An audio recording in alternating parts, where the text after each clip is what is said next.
With a population of 14 million, Kinshasa is the largest French-speaking city in the world. The streets are full of activity.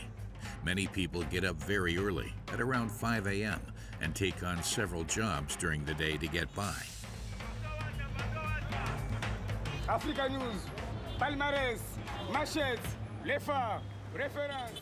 They can be couriers, sweepers, maggot sellers, or even jewelers. At midday, they count their money, often dreaming of making a fortune. Tout le monde rêve d'être millionnaire au Congo.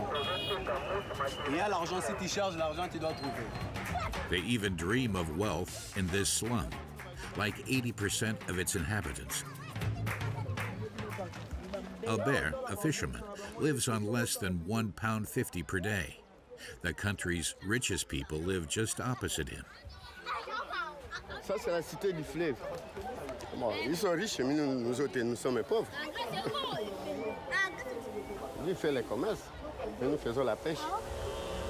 This apartment complex is reserved for the new upper class, and of course the millionaires of the Democratic Republic of Congo. It's impossible for anyone from the outside to get in.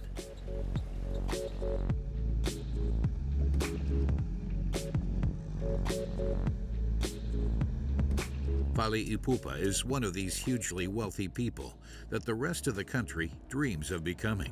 Dans mes rêves les plus fous quand j'étais gosse, je n'imaginais pas avoir des voitures, tous ces trucs-là.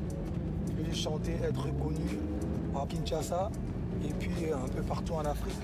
Fally Ipupa is the most famous singer in the Democratic Republic of Congo. He performs all over the world with international stars, and he is a multi-millionaire. Faire une photo, venez. My guy, I love you, man. I love you too.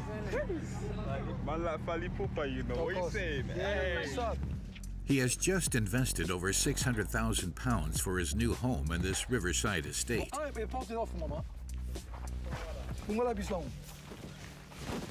J'aime beaucoup être ici, surtout les dimanches. C'est reposant, vous voyez. Comme je suis un amoureux de notre fleuve, je viens souvent ici avec des amis, avec la famille. Donc j'ai décidé de rassembler quelques briques ici. Just a few bricks makes this Californian-style villa, which stands out hugely here in the Congo, the 8th poorest country in the world. His neighbors are lawyers, financiers, or entrepreneurs who have made their fortunes selling raw materials, which the rest of the world is snapping up. The Congo's underground reserves are full of wealth and boost the economy. These people are very wealthy. They could live in London or Miami, but they've chosen to stay here.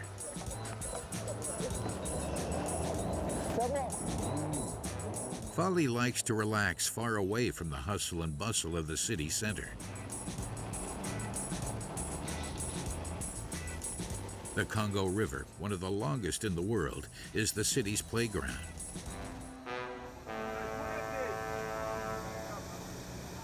But it's also a source of livelihood for fishermen, who have quickly recognized him. Ils disent que c'est mes frères, ils veulent un petit rien. Je suis obligé de donner. Tiens, non, paie-moi $50. Fally gets a port employee to distribute a few notes among them. C'est beaucoup, c'est beaucoup. Et on a fait qu'il fallait, et a fait des comptes, j'ai donné $50 pour partager à 6 personnes. It's the equivalent of £6 per fisherman, which is the same as an entire working week. C'est des gens qui n'ont pas de même problème que nous. Tu vois, ça veut dire qu'ils travaillent même le dimanche. Et si on peut toujours et donner un petit rien pour ne serait-ce que ramener un petit truc à la maison pour ses enfants, c'est toujours, je le fais toujours avec un bon cœur. There are already 600 millionaires like Fally in the Congo.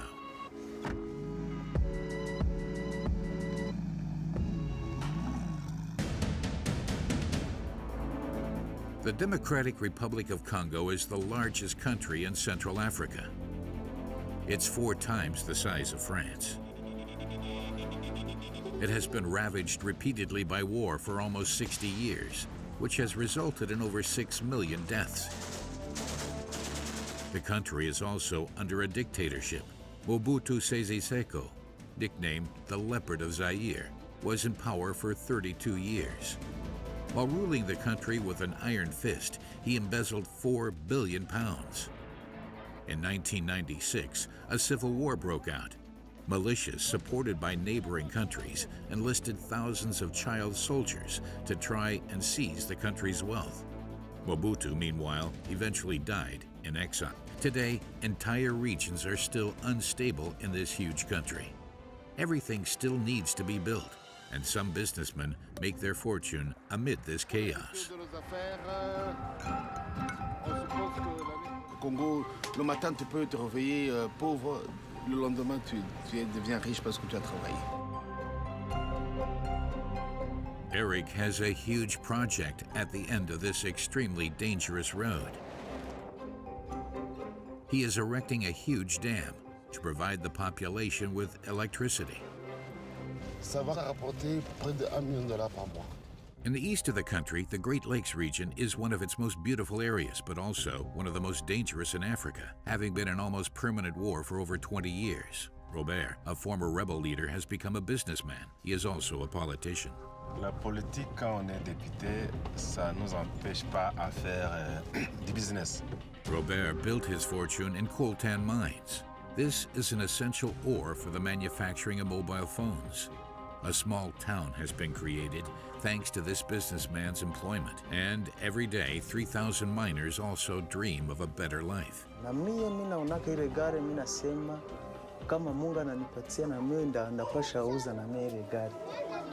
The Congo's underground wealth has really boosted the economy.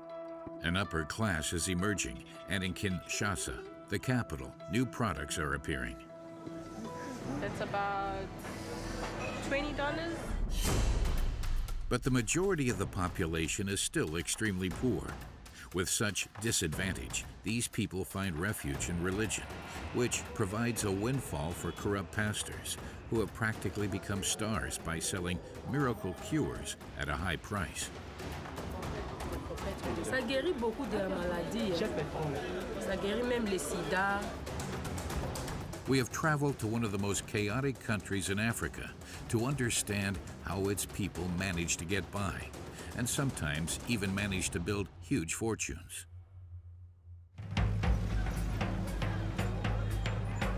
In Kinshasa, the roads resemble like battered tracks. They are difficult to navigate. In this huge mess, a young woman is fighting for her future. She is called Bukembi.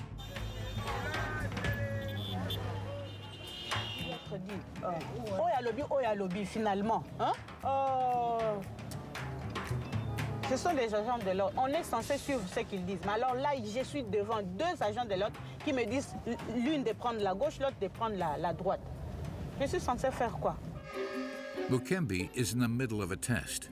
Sat in the back, Arnaud must evaluate her ability to sneak through traffic and put a bit of pressure on her. Après, vous allez tourner encore, on ne va pas prendre la droite ici. Vous ne connaissez pas la route apparemment. Tournez à gauche, allez, prenez la gauche, suivez la voiture là.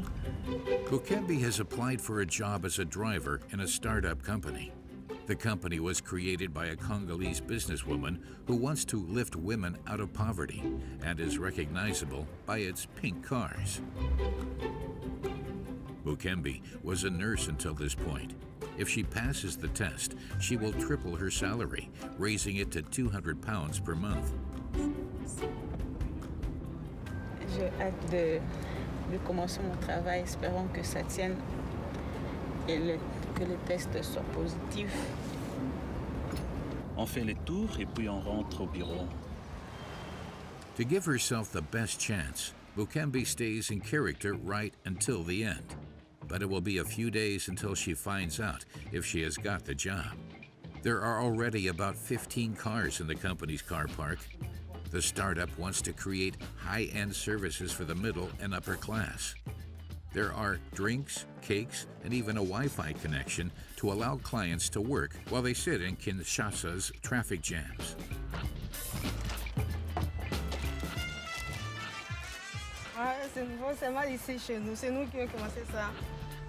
Patricia is a businesswoman who wants to promote female integration. After studying in South Africa, she returned to the Congo. She has created her driver service with the help of investors. She also supports new businesses launched by women. Nous voulons avoir des millionnaires. Le Congo est riche. On a plus de 80 millions d'habitants. On a des ressources, le sol, sous-sol, et il est temps que la femme congolaise puisse se nourrir de cette richesse-là congolaise.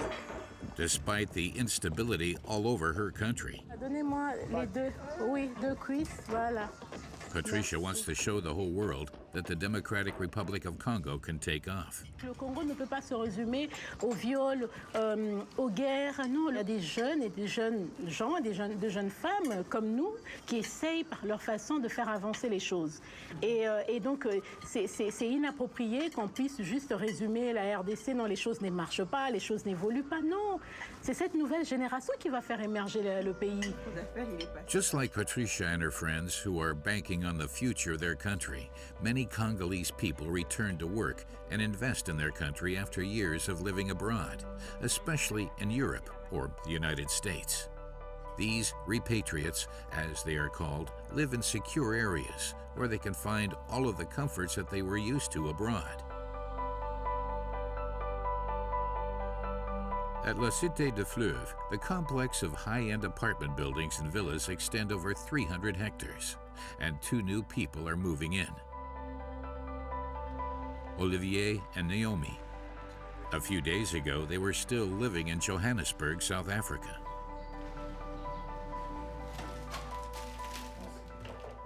C'est vraiment le number one des priorités, vraiment.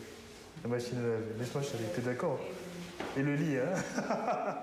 Olivier and Naomi work in finance. They decided to return to their country because there are new professional activities and luxury residences like these.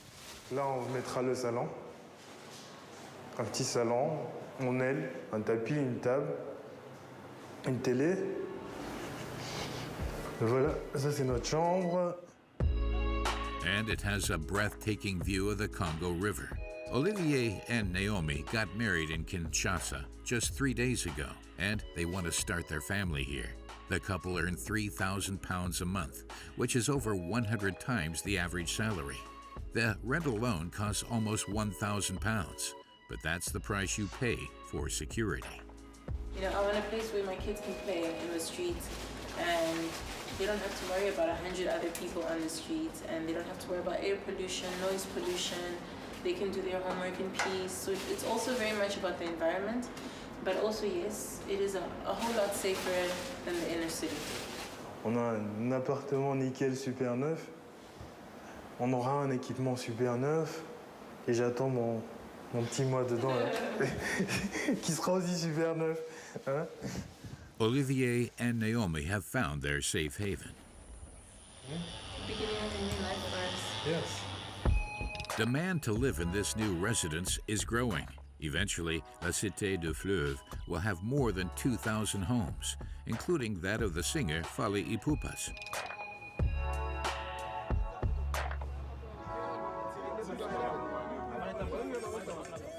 We find him in a large house, which he has rented as the backdrop of his new music video.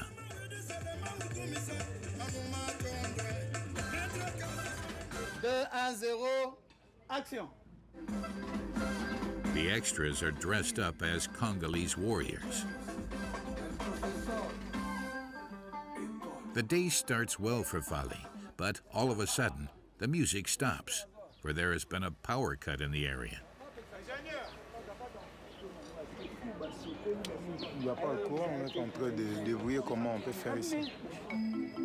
Fally and his team are stuck.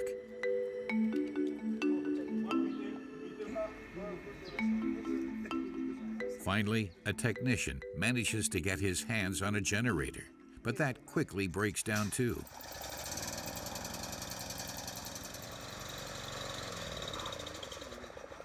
Fali is desperate, even though he is used to such disappointment.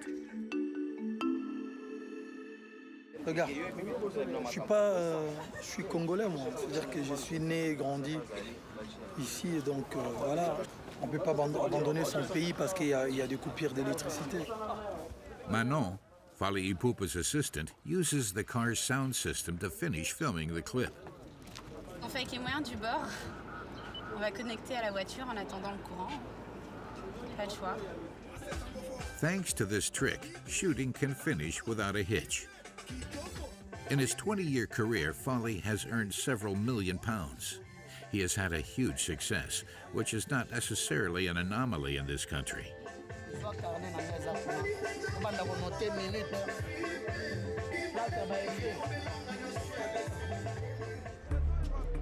Congo's underground is rich in minerals, which have helped make the fortune of several well-advised men. One of the main resources is Coltan, which, once it's been transformed, is used in the manufacturing of mobile phones. The mines are in the Great Lakes region, in the east of the country, on the Rwandan border. In Goma, the capital of North Kivu, conflicts have been raging for over 20 years. Armed groups are trying to seize the land's wealth. The UN permanently deploys 16,000 peacekeepers to maintain a semblance of peace in the region. The region is very poor, traumatized by successive rebellions and massacres. Those who have made their fortune, especially in raw materials, live in the luxurious Lake Kivu. One of the region's most important businessmen lives in this huge villa. There is a watchtower with a huge police presence at the entrance. It's a true fortress. Its owner has several tens of millions of pounds. Oui, quoi? Ça va? François? Robert Seninga is the king of the Coltan mines. He has had an eventful life. Formerly, he was a rebel leader. Today, he is a businessman and also a member of the Maïsi Parliament, a district near to Goma. La politique, quand on est député, ça ne nous empêche pas à faire du business. He even admits that his power has helped him to become an owner of some of these mines. Robert Seninga is also the president of one of the largest corporations extracting coltan in this region. He is always escorted by armed guards as he regularly receives threats.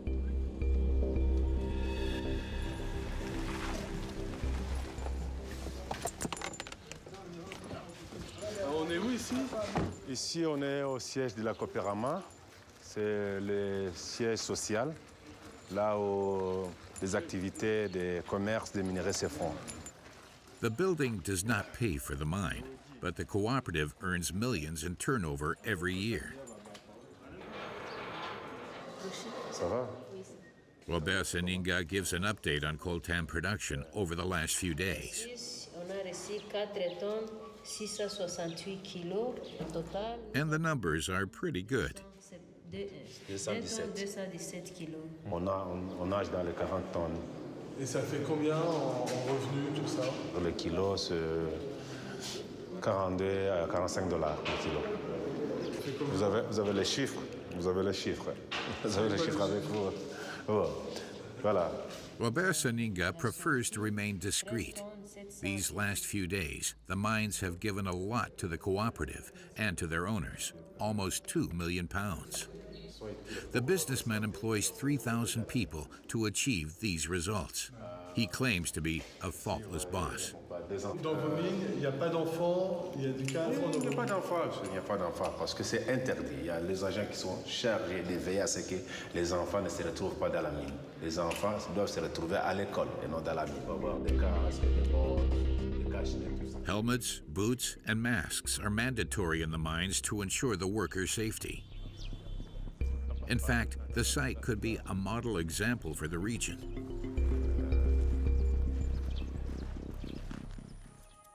These mines are situated 60 kilometers from Goma, in a beautiful region of North Kivu with hills and pastures as far as the eye can see.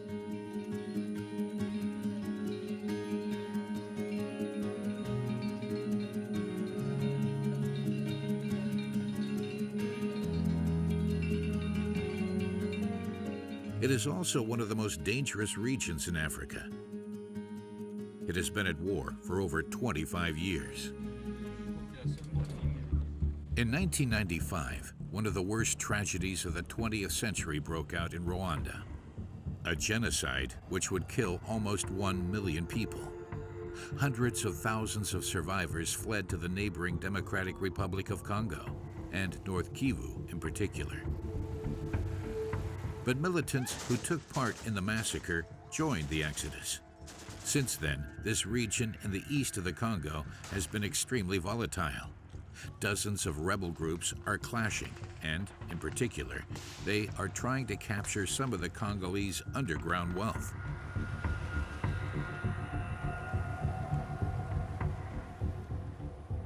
Landry, Robert Seninga's chief engineer, accompanies us to his mines. Seninga, c'est le Moïse, le sauveur de la communauté locale de Massissi. Parce que grâce à M. Robert Seninga, les activités et la vie se passent normalement. Yet little seems to have changed in the region in recent years. The road is in a terrible state. Every day, people risk their lives in order to work. Our car struggles to get to the ravine, despite several attempts due to crevices full of water.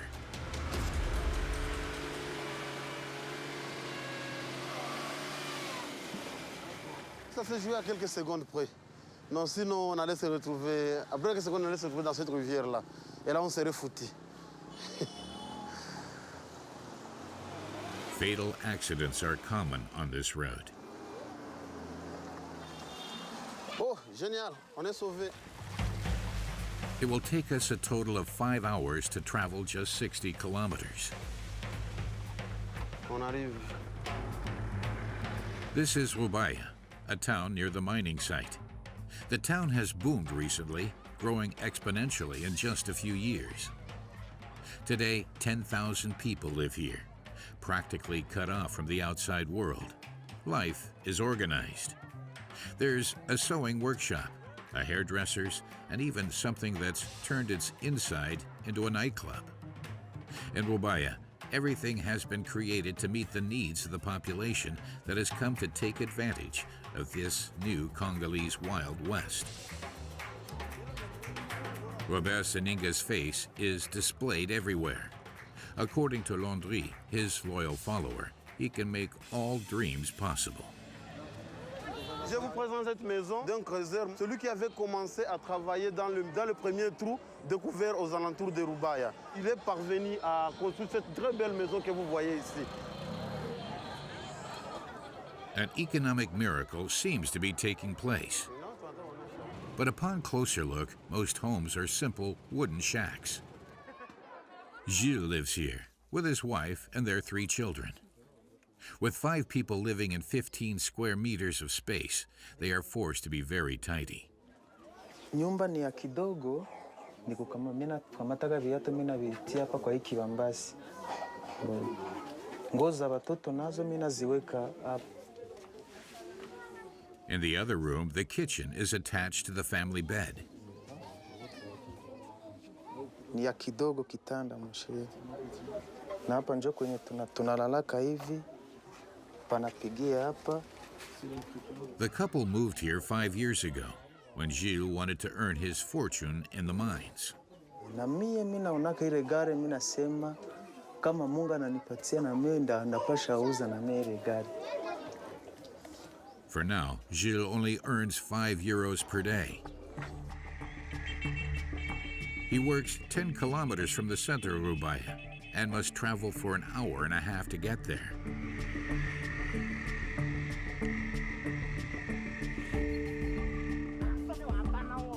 Hundreds of coltan extraction sites surround the area. Gilles is called Bamfu. Every day, it filters coltan mixed with sand that is extracted from the mine.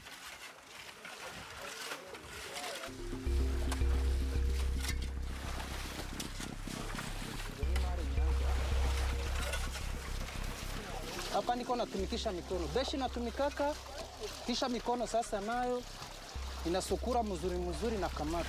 Coltan is this black substance. Once transformed, it goes into the manufacturing of microelectronic components. Hii njo Coltan.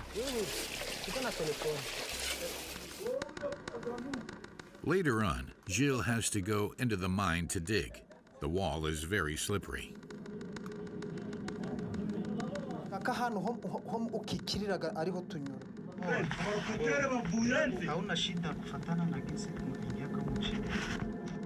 And there's no safety measure to rely on along this 15-meter descent.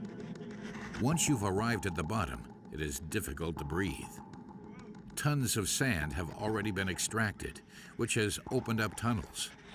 There is no supporting structure to secure them, so the risk of a landslide is very high.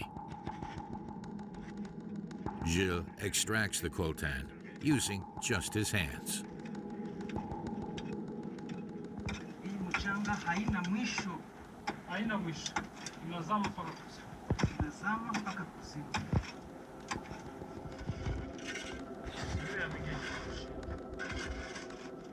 Priority is given to extraction, never safety. There are regular accidents in these mines.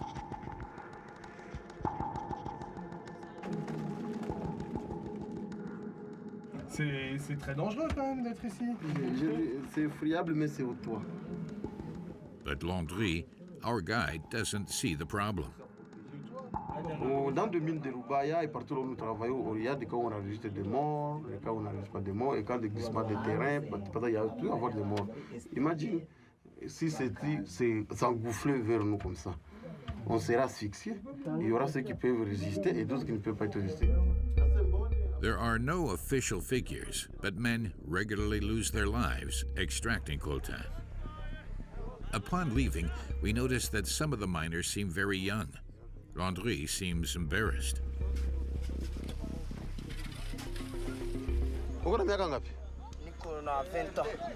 Il a 20 ans d'âge. Il a 20 ans? Oui. 20 ans. Non, il a 20 ans, vous le voyez. Et si vous pouvez voir quelque part qu'il a une mince taille, vous pouvez croire qu'il est trop jeune, mais il encaisse là. Of Gilles' 30 or so colleagues, at least half don't seem to be older than teenagers. This site isn't an anomaly. We meet a lot of children in the region who hide from the camera. According to UNICEF, mines allegedly employ 40,000 children. This mineral, which is generating fortunes, steals these children's childhood and sometimes even their lives.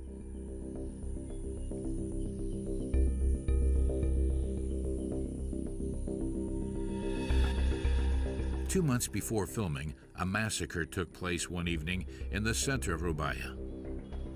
3 men, armed with machetes, launched an attack. 12 were killed, including 3 women and a 5-year-old child.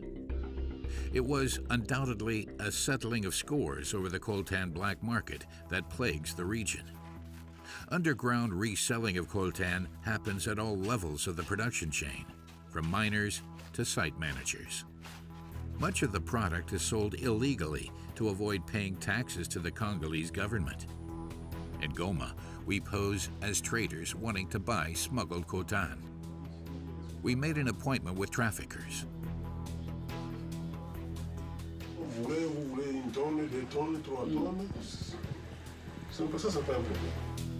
The traffickers present us with different coltan samples to try and convince us. Celui-là, il vient c'est de Massissi, celui-là? Oui, Massis. Et où précisément? Rubaya. According to these sellers, the coltan comes from the place where we just left. $90 le kilo? Oui.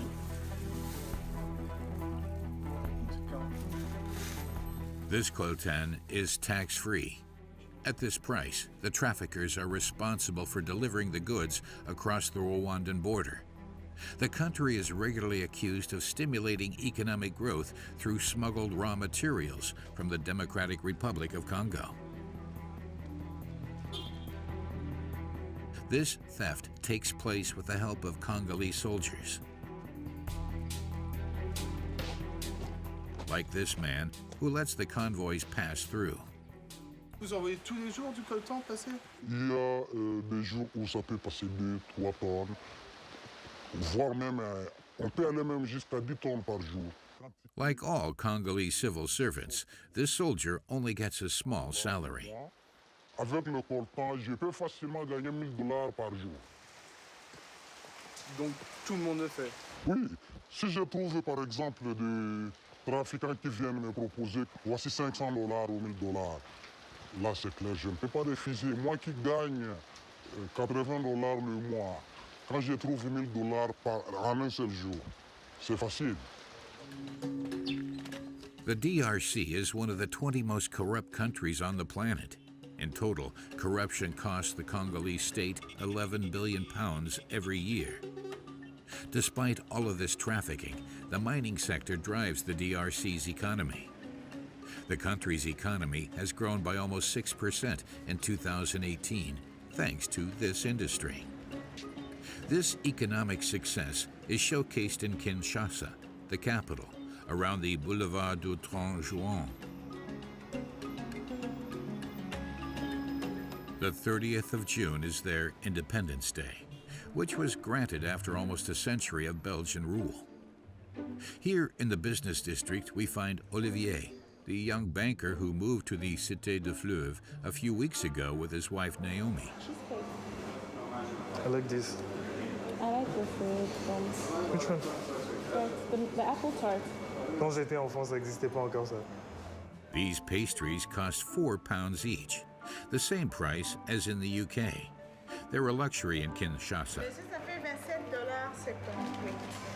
£21 is almost the country's average salary, but that doesn't seem to bother Olivier.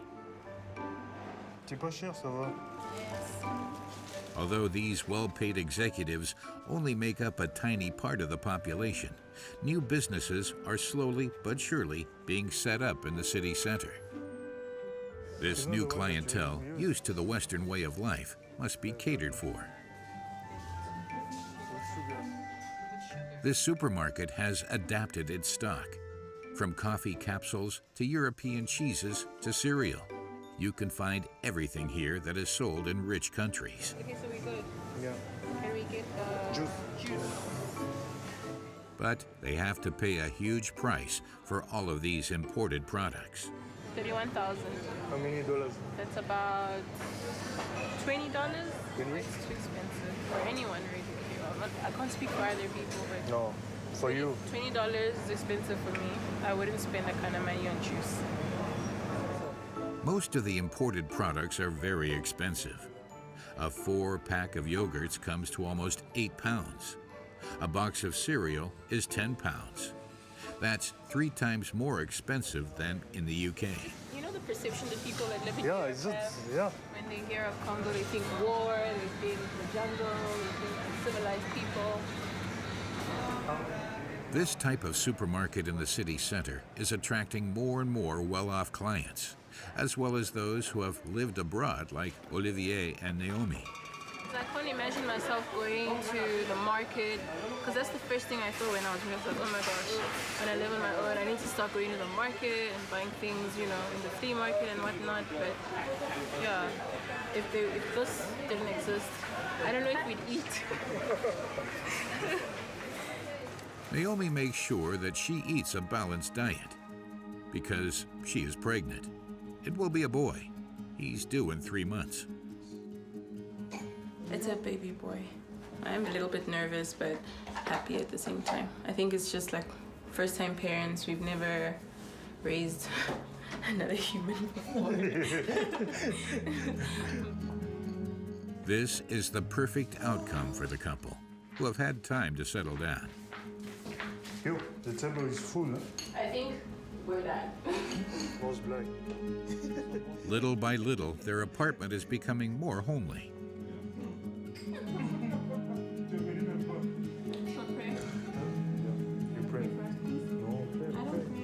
Alright, Heavenly Father, thank you for this meal. We thank you for contributing to the This meal gives them a chance to consider their child's future, which will most likely be in the Democratic Republic of Congo. S'il va devenir médecin aujourd'hui, on a les moyens pour lui payer les études de médecine. S'il veut devenir sportif, on a assez de moyens pour le mettre dans une académie et faire du football, du basket. I want him to be an entrepreneur. Why? Because I want him to be his own boss. And I don't want him to spend his life working for somebody else. An entrepreneur, the job that young Congolese people dream of. The job is demanding, but the success more than makes up for it. This evening, an entrepreneur is celebrating an exciting new contract. He is called Eric Monga. This business leader is also at the top of an employers' union. On porte un toast pour le futur de nos affaires. Beaucoup de succès dans vos entreprises. Eric's friends are drinking only the best champagne. They are celebrating good news. The businessman has just come back from Florida in the USA, where he met with investors. He is in the process of convincing them to fund his project, which is certainly ambitious and which will cost upwards of 250 million pounds. Il a négocié un contrat qui a abouti, que je ne peux pas dévoiler ici. Ça vaut la peine de prendre quand même un verre de champagne par rapport au contrat que notre ami vient de négocier.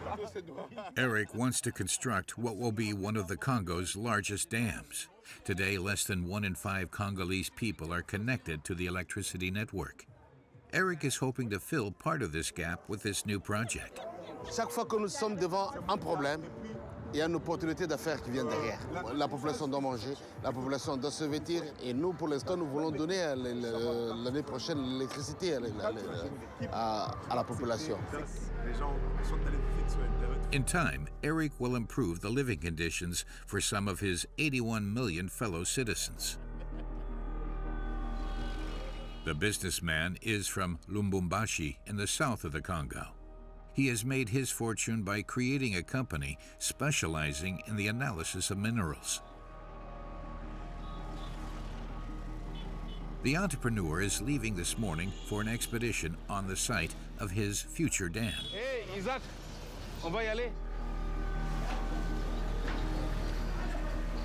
It is 350 kilometers away. Eric is looking to check the river's flow rate. But the road is extremely dangerous, and Eric asks his colleagues to be careful. Donc on vous attend directement à Calera. N'oubliez pas qu'on doit faire la route de jour, hein? On ne veut pas rouler de nuit. There are no lights, very little signage, and potholes everywhere. The National Road 1 highway, which crosses Katanga, is one of the most deadly roads in the country. Many lorries transporting minerals and chemical products used in the mining industry use this road every day. Acide. Drivers on this road will take any risks necessary to ensure timely delivery of their precious merchandise. Les routes au Congo tuent. Les accidents sont nombreux. Il y a des conducteurs fous. 3 of the 11 passengers in this vehicle were just killed just a few hours ago. But that doesn't affect these drivers. Eric is worried. A high-speed car suddenly comes by a little too close. Il y a un monsieur derrière là qui me talonne, là, qui veut me dépasser, qui fait le fou, qui est vraiment impatient. Il nous met tous en danger, là, monsieur là. Despite the low visibility, the driver goes for it. Oui, on dirait qu'il fuit la police. Une petite guéguerre, mais quoi? Pour gagner quoi? Pour gagner de mettre les vies en danger des autres. After 3 hours of difficult driving, Eric can finally breathe a sigh of relief. He leaves the National Road 1 highway to take a long 100-kilometer track, which is used far less frequently. The area where he hopes to set up his dam is currently very remote. In order to construct it, he will have to bring workers in from far away. But the challenge is worth it. Ça va rapporter près de $1 million par mois. C'est une belle enveloppe. Et là, Oh, pardon. C'est ça la brousse. In the meantime, Eric has set up a small camp in the middle of nowhere, which hosts a dozen engineers. Vous allez bien ici? Oui, très bien, merci. Bienvenue. Ça va? Bonjour. Bon deal. The employees have been living here for a year completely alone. They have a water tank, a generator, and a small shed for tools. Quand est-ce que le soleil se couche ces jours ici? 18h15 à peu près. Hein. Donc on a encore 40 minutes. Je dois voir vraiment le niveau d'eau aujourd'hui. Despite being tired from traveling, this businessman can't waste any time. He leads his team to the bank of the Lufira River, which runs through the dam. Eric checks the height and the speed of the water. Et là, si tu lis, c'est à combien? La hauteur actuelle de l'eau est à 1,63 m. 1,63 m par rapport à l'échelle là-bas. The project has already successfully passed all of the feasibility tests. Nous sommes à peu près à 735 mètres et le barrage va arriver à 830 mètres. L'eau va s'arrêter au premier niveau, là, presque à la lisière de là où le soleil s'arrête, au-dessus là-bas. Donc tout ça sera le lac qui sera par là. The project will be one of the 5 largest in the Congo. With a height of 90 meters, it will produce 150 megawatts of power, which will be able to provide 500,000 people with electricity. It will supply the equivalent of the population of Manchester. The dam's construction is expected to create almost 3,000 jobs and boost the region's economy. Construire quelque chose dans la vie qui reste, qui peut servir à toute une communauté, rendre heureux tous les paysans qui n'attendent que ça, qui n'attendent que cette énergie pour se développer. Several large investors, notably Americans, have registered their interest in the project. Eric hopes to gather the £250 million needed for the project in the next 3 years.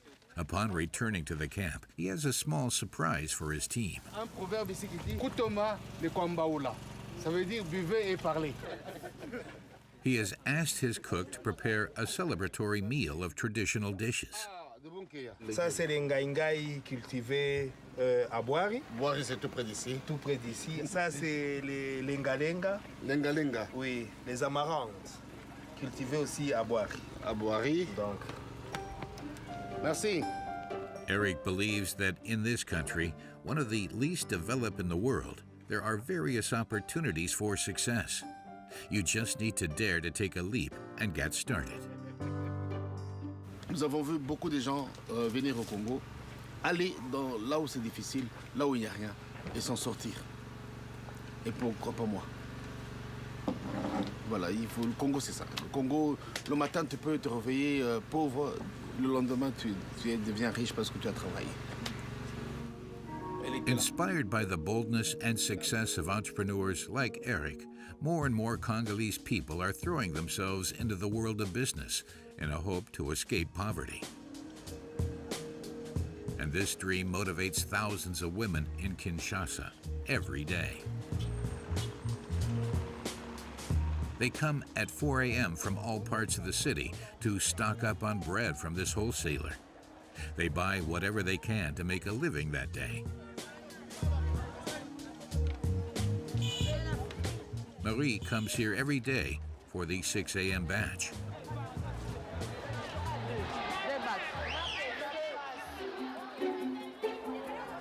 Marie was widowed 6 months ago and therefore has the huge responsibility of bringing enough home to feed her whole family.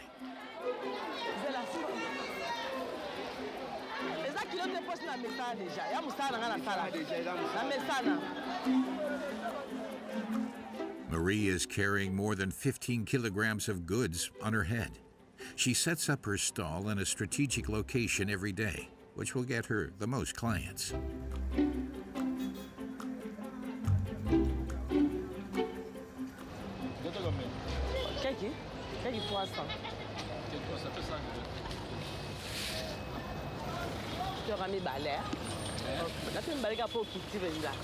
Merci beaucoup.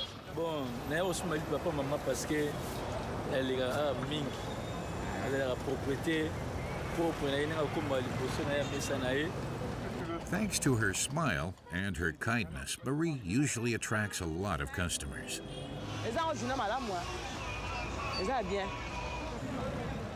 Marie earns £50 per day thanks to this little stand. She believes in her business and dreams of opening other stands like this one. She even allows herself to imagine making a fortune.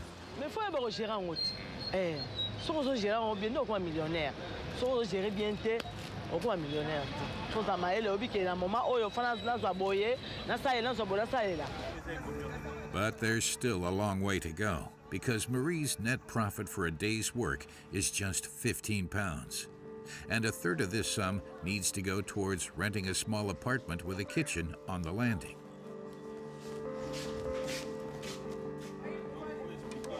Ça, c'est les fumbois. Je vais mettre la moimbe, après j'ai mis les ail, les pipils, les oignons et les ndembi. Inside, there is a single room, which is used as a bedroom and living room for Marie and her daughter. Sarah is the youngest of her 5 children. Ça, c'est Déborah avec Israël. Donc, ils ont ils ont mis des temps. Il y a 4 jours. With a salary higher than £350 per month, Marie could live in a bigger apartment. But she would rather save money on her housing in order to fund her children's studies.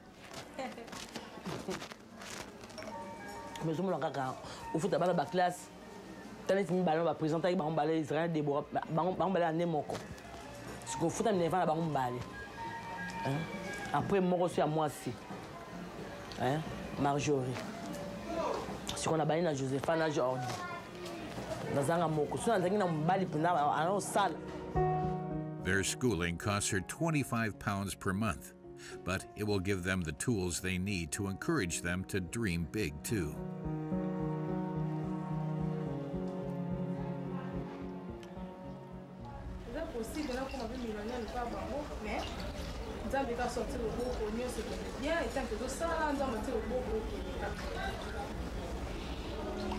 Like 90% of Congolese people, Marie and her daughter Sarah are Christians. They follow the evangelical denomination. The shopkeeper visits a temple 3 times a week. She thanks God for having spared her from poverty.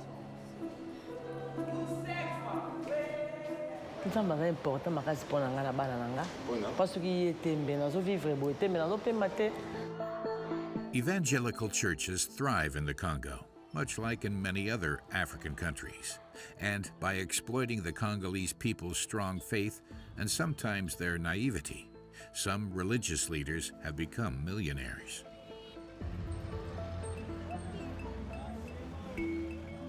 This Sunday morning in Kinshasa, all of the city's usually very busy main streets are strangely deserted. Since dawn, tens of thousands of people have been heading towards the largest stadium in Central Africa.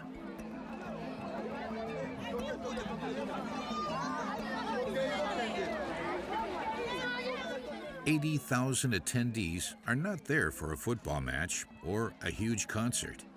They have come to hear a speech from a man who sells a juice which supposedly has extraordinary powers. Devant la morgue, j'ai pris un verre de jus, et le ventre qui était comme ça, verdâtre, ça s'est abaissé directement. Parce que je suis témoin vivant, il est prophète, il est prophète.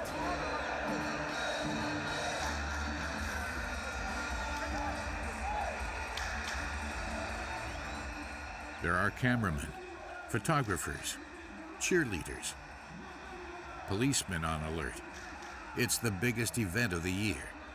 It is also being broadcast live on television.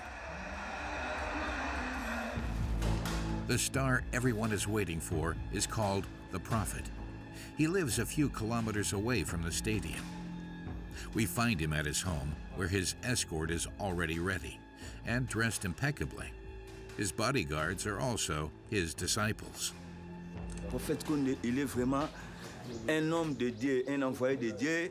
Il fait tout ce que Jésus a fait. Le prophète Konde fait aussi ça. Donc, il est vraiment homme de Dieu. C'est notre prophète et c'est Dieu qui nous a envoyés ici dans notre pays. The prophet Conde is this man with a floral shirt. Dominique, his first name, created a Christian church in the Congo, which has 5 million followers. It is a success story that could make people jealous. Dominique Conde says that he regularly receives death threats. J'ai subi aussi beaucoup de problèmes, de menaces à mort tout le temps. Des menaces de mort? Oui, même en Angola, il y a des criminels qui sont entrés pour venir m'abattre. Ils sont entrés avec des pistolets. In his living room, the so-called prophet is proud to show us his dozens of diplomas. He is recognized as a scientist, a scholar, and a universal minister of peace. Vous êtes un docteur. Vous êtes un docteur. Bon, tout cela, ça peut venir, on peut vous appeler, on peut vous donner beaucoup de titres, mais un jour viendra, on ne serait plus. The prophet doesn't really respond to the question, but this supposedly miraculous juice has made him a fortune, and perhaps that of his church as well. His first clients are these many loyal followers. It is 2 o'clock. Dominique Conde, surrounded by his armed bodyguards, leaves for the stadium. Mais on est là tout simplement pour essayer de remonter ceux qui sont faibles, de conseiller, de prodiguer des conseils à ceux qui sont dépourvus de moyens, dépourvus d'essence pour qu'ils puissent vivre, même dans la disette, mais avec beaucoup d'aisance.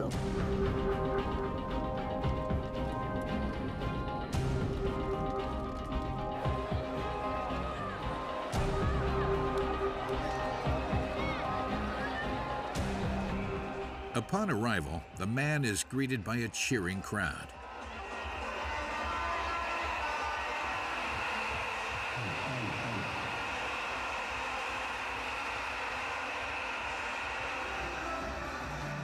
Before going on stage, Dominique Conde greets Bruno Tshibala in the crowd, the country's prime minister. After prayers and hymns, the prophet reads his sermon. It is a call for everyone to keep faith in the future.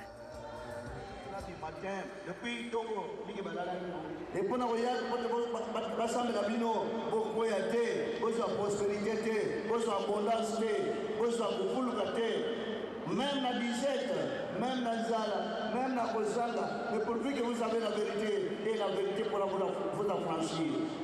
Amen, Bota. Vous n'ayez peur de rien, parce que Amen.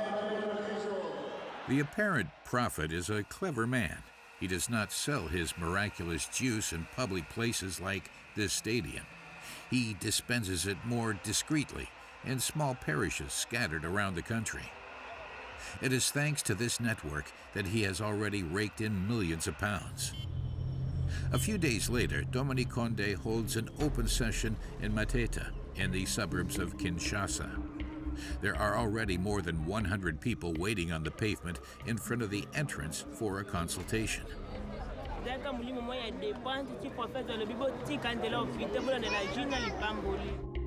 At 11 o'clock, Dominique Conde arrives in his large 4x4 worth several thousand pounds. Amen. Merci. All of his followers have come for his supposedly magical remedy. But before being allowed to get it, you must go to the cash register and make a small donation. Dominique Conde meets a long line of ill people. This woman suffered a brain hemorrhage a year ago.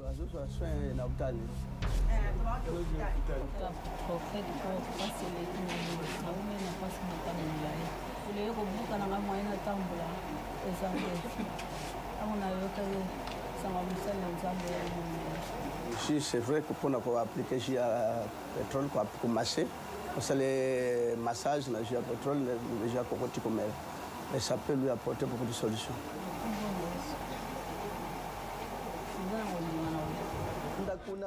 Consultations often only last a few seconds. The prescription is always the same.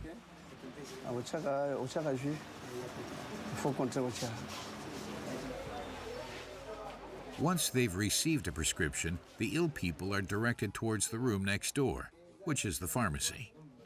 This is where you find the famous juice. It is sold in small used water bottles. The followers are convinced that it makes miracles happen. Ça guérit même les sida, même l'estomac, cancer de foie, même cirrhose de foie, donc beaucoup de maladies. J'ai été la maladie des sida, j'ai pesé 14 kilos, mais maintenant j'ai pesé 52 kilos, maladie des sida grâce au J, le prophète qu'on école Dominique, la journée. It's a promise with no scientific foundation, which can be a dangerous message for ill people. It costs over 10 pounds for just 500 milliliters of the juice. It's a huge sum, which equates to half of the average salary. As a result, the poorest patients share the costs. On peut mélanger quand on a peu de moyens, 2 personnes, 3 personnes par exemple, nous avons mélangé 3 personnes, on va partager. The room is letting off a strong smell of petrol. Il y a du citron, il y a du pétrole, il y a beaucoup de mélanges que vous ne connaissez pas.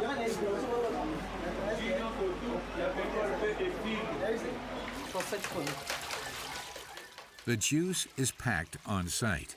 The demand is so high that Dominique Condé will soon have to begin industrial production. He has just received the new packaging. Voilà les cartons de jus que nous avons. It mentions on the packaging that it cures diseases such as epilepsy, cancer, and even AIDS. How does it have so much power? If he could explain, it would provide a divine inspiration. But when we ask Dominique Condé to read to us what is written on the box, he avoids reading the word AIDS. Ces produits traitent des maladies d'origine naturelle ou mystérieuse, telles que l'épilepsie, cancer, etc. Il y a écrit que ça guérit du sida, mais vous ne l'avez pas dit. Du sida, non. Je n'ai pas souvent fait mention de cette maladie. In the Congo, around 400,000 people are infected with AIDS. Another false statement that the prophet gives is that his juice supposedly resurrects dead children. Ces produits, il y a des gens qui donnent même des morts-nés. On applique le jus, on met dans la bouche le mort-né. Ils reviennent à la vie, les morts-nés. While we are in his office, his assistants count and stack banknotes. This scammer sells tens of thousands of bottles every year and doesn't ever worry about getting caught.